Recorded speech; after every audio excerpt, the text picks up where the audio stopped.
And before I start, I'd like to get something out of the way, because I know it can be confusing in this day and age, seeing a child.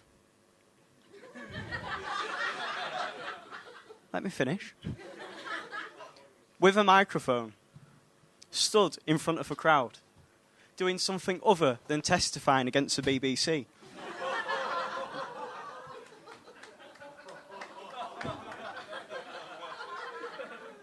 But I promise you all, you are in for a much better time. Depending on what you're into. But don't worry, if that joke did offend anyone in the room, Jim will fix it.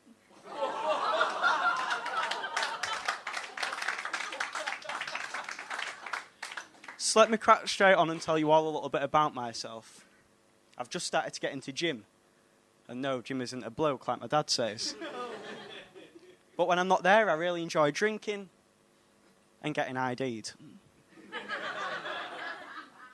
But in all seriousness, yeah, me getting to the bar these days is like going through passport security. I've got to get my ID out 3 times before I'm patted down, told to take off my shoes, and then bend over and cough. That's just the local paedophiles. And if they're IDing me, I'm really getting self-conscious. But slow burner.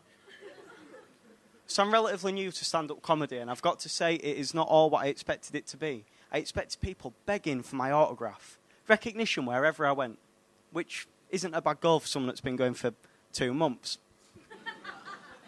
But I'll tell you what I got instead. I just finished my 2nd ever gig in Harrogate. I know what you're thinking, I've moved down from there, haven't I? I'm sorry, I've just paid £8 for parking. I'm allowed the occasional dig. So I just finished my 2nd ever gig in Harrogate, and I went for a McDonald's when I spotted a couple walking in behind me that had been at the gig earlier on. Now, they'd had a fantastic time watching the other acts.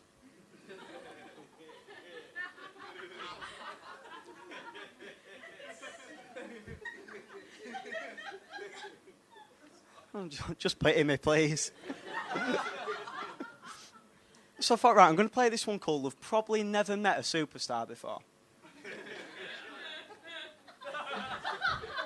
Well, we set the seal off, haven't we? Winning.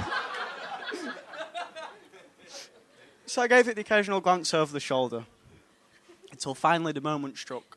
So I will never forget the first ever time my first ever fan looked me in the eyes, grasped me by the hand and said,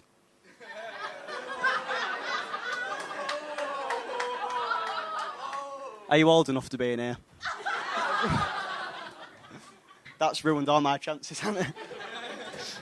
I had just enough time to turn around for my Happy Meal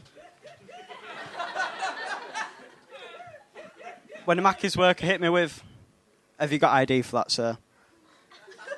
I won't care, we're only grabbing a milkshake.